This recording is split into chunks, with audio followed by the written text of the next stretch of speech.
Alhamdulillahilladzi khalaqas samawati wal arda wa ma bainahuma fi sittati ayyam. Asyhadu an la ilaha illallah wa asyhadu anna Muhammadar Rasulullah. Allahumma shalli ala Muhammad wa ala alihi wa ashabihi ajma'in. Amma ba'du fa ya ibadallah usikum wa iyaya bittaqwallah. Faqad fazal muttaqun. Wa qala Allah Ta'ala fil Qur'anil Azim wa huwa asdaqul qailin. A'udzu billahi minasyaitonir rajim.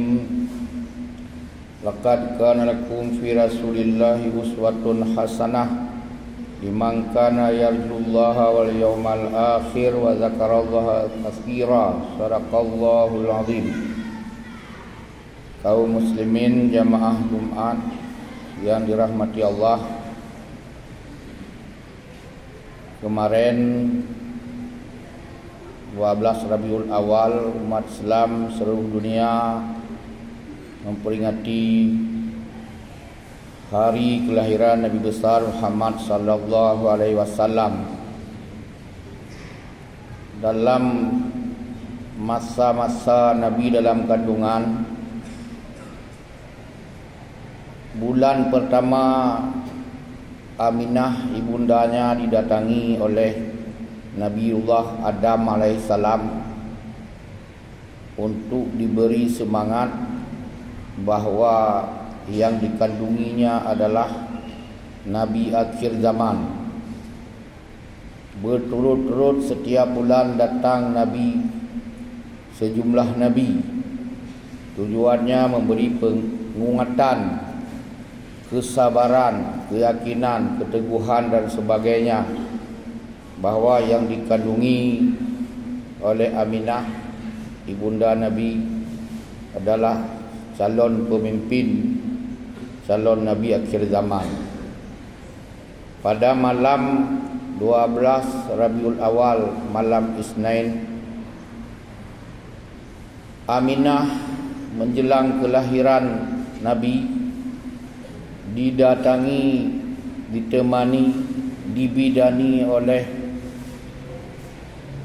ibunda manusia, nenek manusia, Siti Hawa, didampingi lagi oleh sejumlah perempuan lainnya, termasuklah ibunda Maryam, ibu Nabi Isa dan lain-lain.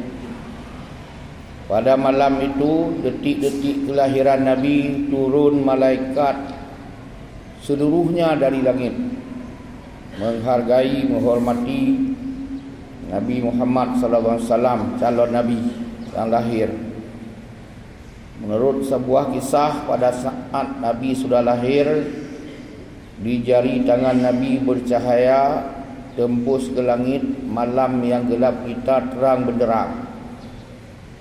Jadi terang sekali, nampak sekali bahawa ada sesuatu yang luar biasa terjadi. Jadi terbayang oleh kita mungkin bagaimana bisa nampak langit. Itu cerita-cerita ibunda Nabi, yaitu Aminah, bahawa terang lihat ke langit cahayanya. Yang lain kan malaikat tidak bisa bercerita lagi. Juga Siti Hawa dan saksi-saksi lain. Kemudian besok paginya diberitahu kepada keluarga besar daripada Nabi Muhammad SAW. Sampailah berita kepada Abu Lahab. Abu Lahab senang karena sudah lahir keponakannya, laki lagi. Senang sekali. Jadi menurut riwayat, setiap Senin pagi Abu Lahab mendapat rahmat. Yang lainnya, hari-hari lainnya, waktu-waktu lainnya full time disiksa oleh Allah. Karena Abu Lahab sudah dikutuk. Nanti waktu Nabi sudah besar, dia nomor satu, musuh nomor satu Abu Lahab. Karena musuh Nabi lah, maka dikutuk sampai hari kiamat, sampai kapanpun dia mendapat siksa. Turunlah ayat tabat yada Abi Lahab Abi Lahab dan seterusnya. Jadi hanya hari Senin, karena beliau pada saat Nabi lahir, bayi senang. Itu senangnya yang mendapat syafaat setiap pagi Senin, didamba-dambakan hari-harinya oleh Abu Lahab. Kaum muslimin yang berbahagia, hari-hari kesininya kita memperingati Maulid. Dalam sejarah dicatat Maulid yang paling terkenal diperingati secara monumental, yaitu oleh Salahuddin Al-Ayyubi pada sekitar abad ke-16, ke-12, 6 abad setelah Nabi lahir. Karena saat itu berakhir Perang Salib, 200 tahun Perang Salib. Negara Islam yang di Palestina dan sekitarnya porak-poranda. Jadi tujuan dibuat maulid yang besar-besar sampai ada Barzanji dibaca mulainya saat itulah. Dalail Khairat dibaca mulai saat itulah. Diadu, diuji, dibuat perlombaan menulis semangat yang beri semangat selawat kepada Nabi. Itulah Barzanji. Itulah Dalail Khairat dibaca sekarang. Itu yang menangnya. Jadi diberi semangat umat Islam untuk mengkaji lagi ajaran Islam, melihat lagi bagaimana perjuangan Nabi, bagaimana hasil yang dicapai oleh Nabi, supaya umat Islam gagah, berani atas kebenaran, siap apapun resikonya, siap berjihad di jalan Allah, bi anfusikum wa amwalikum, dengan hartamu, dengan nyawamu sekalian. Itulah yang menjadi catatan. Itu biasanya di tempat lain sampai manapun hari ini hanya 1 hari atau 2 hari atau 1 minggu peringatan Maulid. Tapi di Aceh menurut sebuah sejarah, catatan sejarah, dimulai kira-kira 500 tahun lalu oleh Ali Riyad Shah, Raja Aceh. Saat itu lagi menghadapi kaum Portugis yang sudah memporak-porandakan Malaka, menyerang Aceh beberapa kali, termasuk kerajaan Pasai, kerajaan Pedir. Jadi dibuatlah maulid 100 hari, 3 bulan tambah 10 hari. Tujuan utamanya mempersatukan rakyat Aceh yang berkelompok-kelompok. Menurut sejarah saat itu umat Islam di Aceh berkelompok-kelompok. Ada raja-raja kecil, di Pidi ada raja Pedir, di Pasai ada raja Pasai, Malikus Saleh dan seterusnya. Di Lamno ada kerajaan Merhum Dayak. Di Aceh besar juga ada kerajaan. Jadi mungkin kelompok-kelompok itu semuanya dipersatukan oleh Raja Aceh itu lewat maulid. Ada silaturahmi, ada persatuan, ada pertukaran pengalaman, ada makan bersama dan seterusnya. Ada peringatan ceramah maulid seperti sekarang. Itu maknanya menghadapi musuh juga. Itu peringatan maulid, sudah 2 catatan ini. Tapi di balik itu semuanya kaum muslimin yang berbahagia, ayat yang khatib bacakan tadi ini menjadi catatan. Laqad kana lakum fi Rasulillah uswatun hasanah. Allah mengatakan bagimu semuanya, laqad kana lakum, sangat layak, sungguh-sungguh layak, pantas, patut bagimu, yaitu umat Islam, pada diri Rasulullah, uswatun hasanah, contoh teladan yang baik.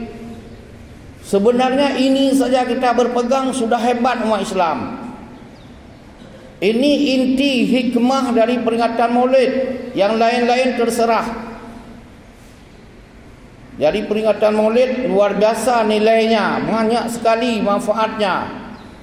Tapi kalau ini kita tidak pegang ayat yang khatib bacakan tadi, Al-Ahzab 21, Laqad kana lakum fi Rasulillah uswatun hasanah. Itu ada. Anak orang Islam hari ini menjadikan idolanya si kaplat-kaplat, si orang-orang bintang main bola, bintang Korea, bintang filem, bintang-bintang yang tidak jelas. Orang tuanya masih senyum-senyum, masih senang-senang anaknya menjadi sang kilat. Nabi mengatakan man tasyabbaha biqaumin fahuwa minhum. Menyo anu tanyo anu ulama anu tengku anu orang Islam, lahir dari rahim orang Islam, membiarkan anak mencontoh orang lain itu yang di luar Islam, fahuwa minhum. Yang lebih 50% ka itu tak kedih. Fahuwa minhum. Hana ni danyo tak tunjuk bak Rasul. Ibu contoh pemimpin si hana itu buat contoh. Pemimpin si bangka munafik tu. Waktu gua dipilih menjanji langit, bumi, laut, darat.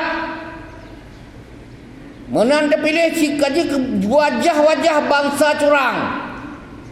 Curang hansip-tip, bohong hansip-tip. Itu dia. Mau contoh siapa? Pantasnya pemimpin pada setiap tingkatan menjadi contoh bagi yang di bawah.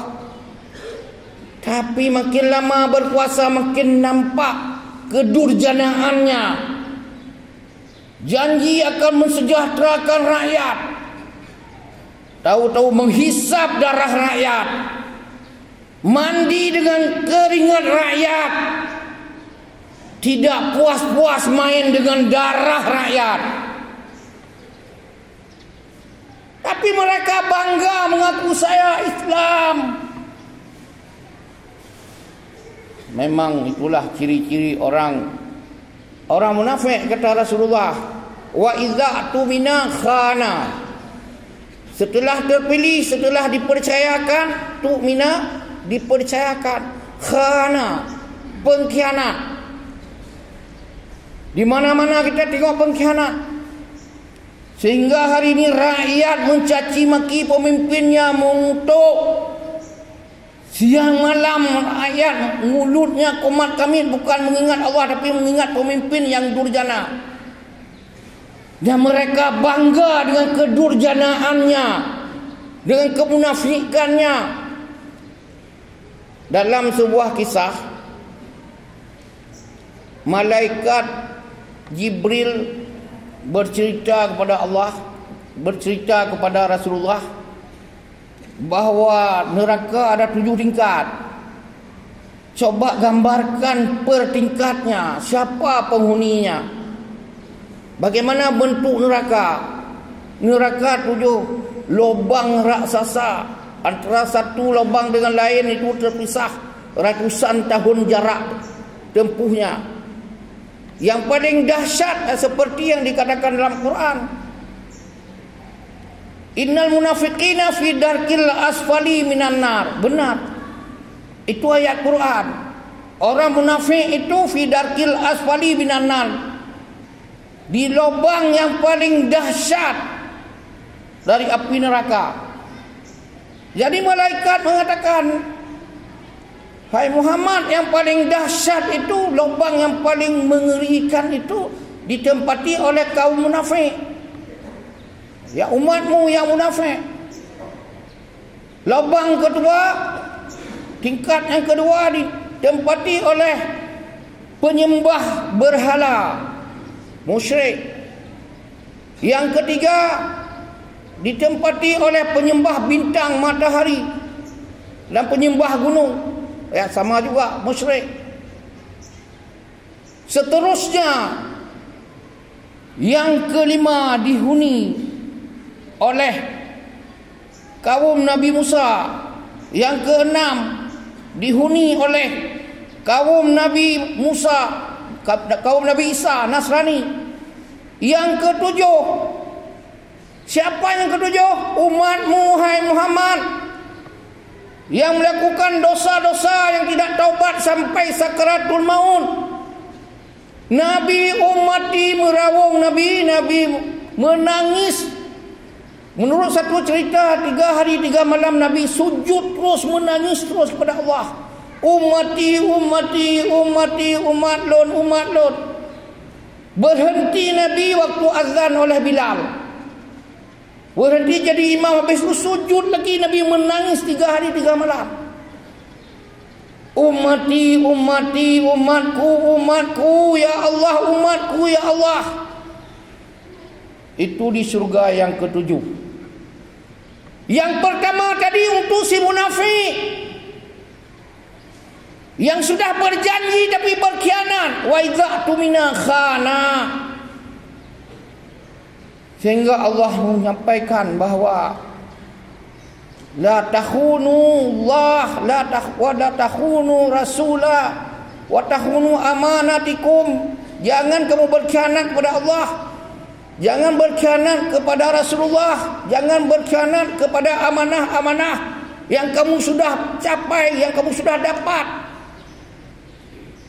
Kaum muslimin yang berbahagia, Nabi Muhammad sallallahu mengatakan lewat ayat Al-Quran, Allah mengatakan, "Qul in kuntum tuhibbunallah," katakan hai Muhammad, in kuntum tuhibbunallah, jika kamu mencintai Allah, fattabi'uni, ikut aku. Apa yang kita ikut? Hadis Nabi, ucapan Nabi. Hadis Nabi adalah aqwaluhu, ucapannya, wa af'aluhu, pekerjaan Nabi, wa taqriruhu, yaitu ketetapan-ketetapan Nabi, hukum-hukum yang sudah dibuat oleh Nabi. Itu baru fattabi'uni yuhibbukumullah. Saat seperti itu langsung Allah baru mencintai kamu.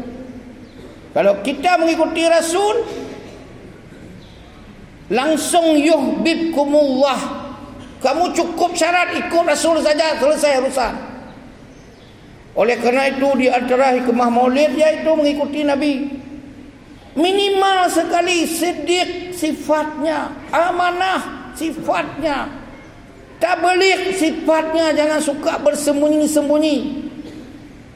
Zaman sudah terang benderang, informasi bersilancar di mana-mana. Masih ada orang main-main gelap-gelapan. Tabligh, amanah, siddiq, fatanah, cerdik dan sebagainya. Minimalnya seperti itu.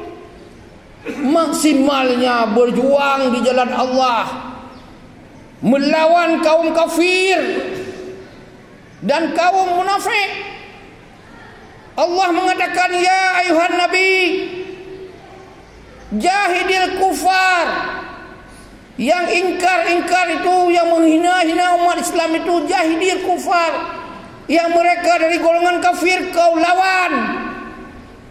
Kau berjihad ke sana, hai Muhammad, ajak kaummu. Wal munafiqin. Di mana hari ini munafikin gampang. Yang mau ganti kemarin Pancasila dengan Eka Sila,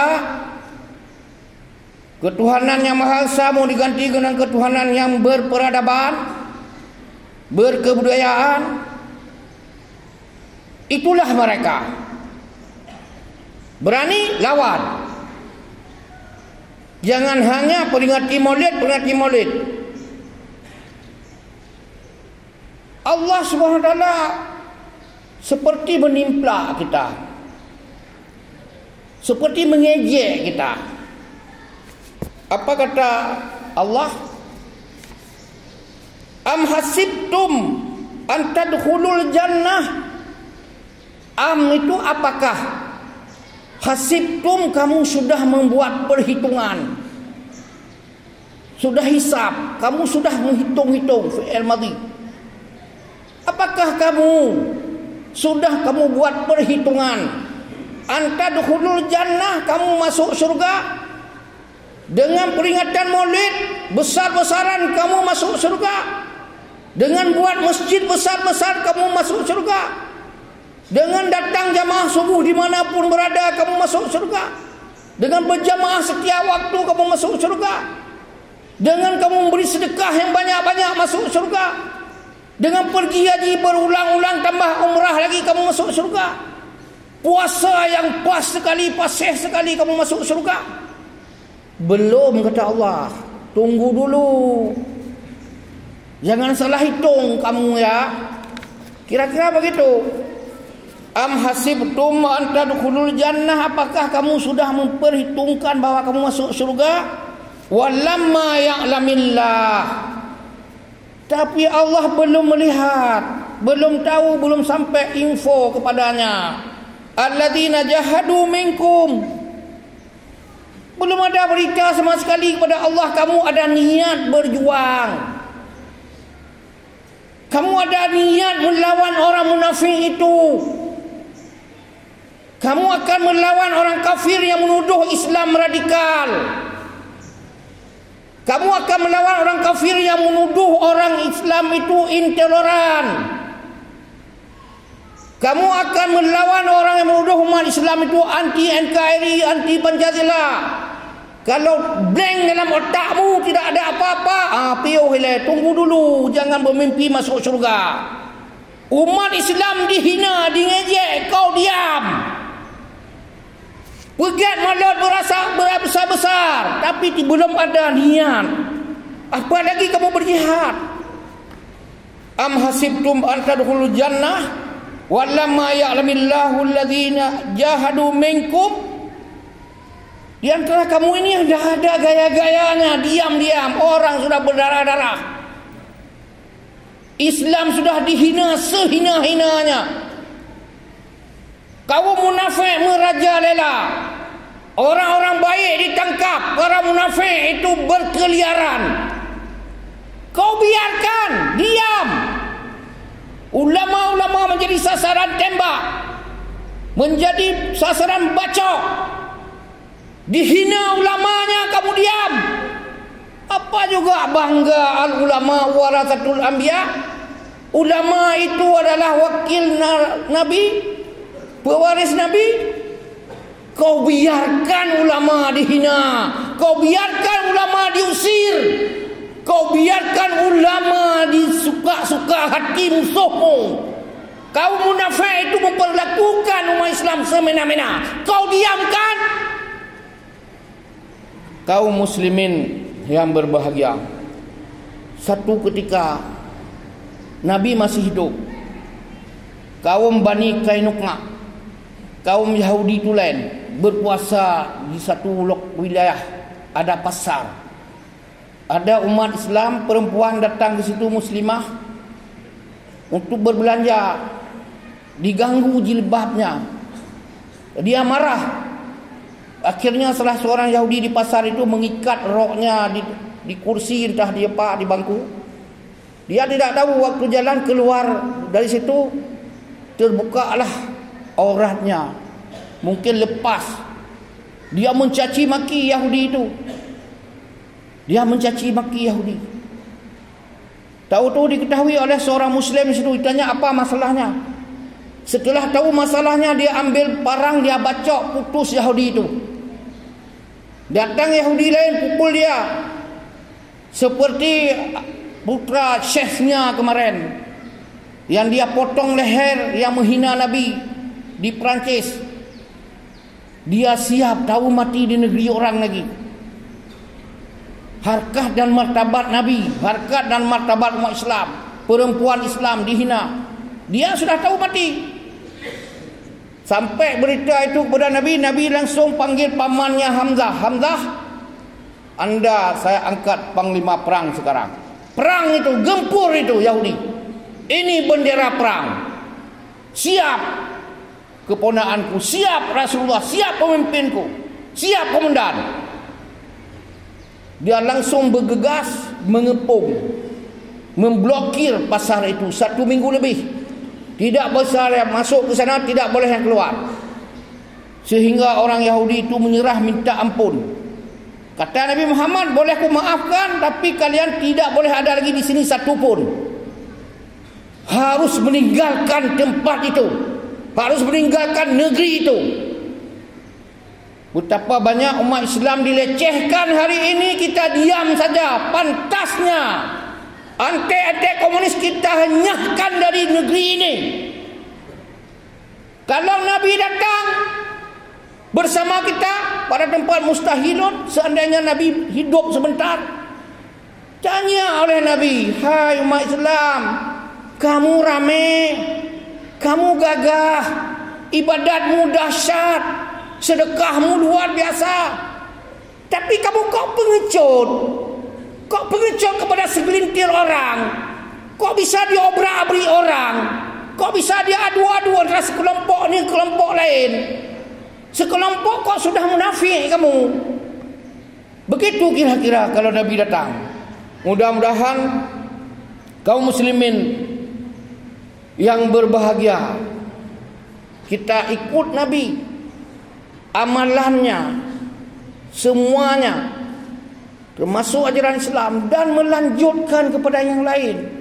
Harus ada semangat mengamalkan ajaran Islam dan menyampaikan kepada lain. Apabila ada pihak yang coba-coba mengganggu, begitu banyak ayat Al-Quran, lawan mereka.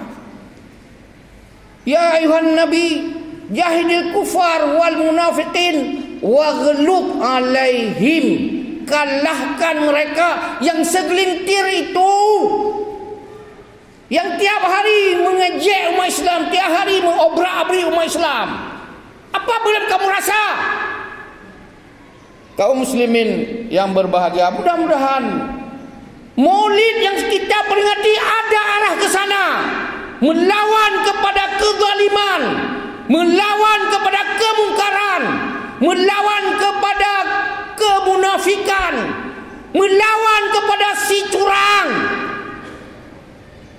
Seperti itu kaum muslimin yang berbahagia.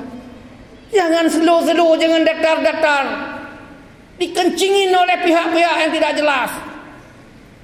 Ini baru tujuan peringati Maulid. Masa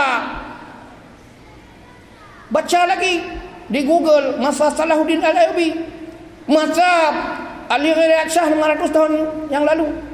100 hari peringatan Maulid harus ada kesan, melawan kepada kebatilan, melawan kepada kemungkaran. Nabi mengatakan, bila kamu melihat mungkar, yughayyir, robah dengan jabatanmu, dengan tanda tanganmu. Fa illam tastati, mara'a minkum mungkaran, siapa tahu, man ra'a, siapa yang melihat kemungkaran. Hari ini tidak boleh ada alasan tidak tahu ada kemungkaran. Sebodoh-bodoh kita hari ini dengan sistem komunikasi sekarang, tidak ada lagi umat Islam yang tahu, yang tidak tahu bahawa kemungkaran sedang berlaku di hadapan kita. Mara'a minkum mungkaran fayughayyir, lawan dia itu, robah dia biadikum. Fa illam tastati, bilisanikum, dengan lidahmu, ucapanmu. Tidak cukup juga biqalbikum, dengan hatimu, dan dia paling lemah iman, wa huwa adhafu iman. Kalau tidak ada, tidak mau tahu, coba hitung yang dalam hati saja lemah iman. Kalau tidak berdaya sama sekali, tidak tergores di pikiran, di hati, coba bayangkan siapa kita. Nabi mengatakan, afdalul jihadi, jihad yang paling nomor wahid, nomor satu, adalah ucapan yang benar, qaulul haq, ucapan yang benar, atau qaulul adil, inda imamil ajir. Ada juga yang menulis sultanil ajir, ucapan yang benar untuk penguasa yang zalim. Lebih kurang mohon diperbanyak maaf. InsyaAllah berjumpa pada lain kesempatan.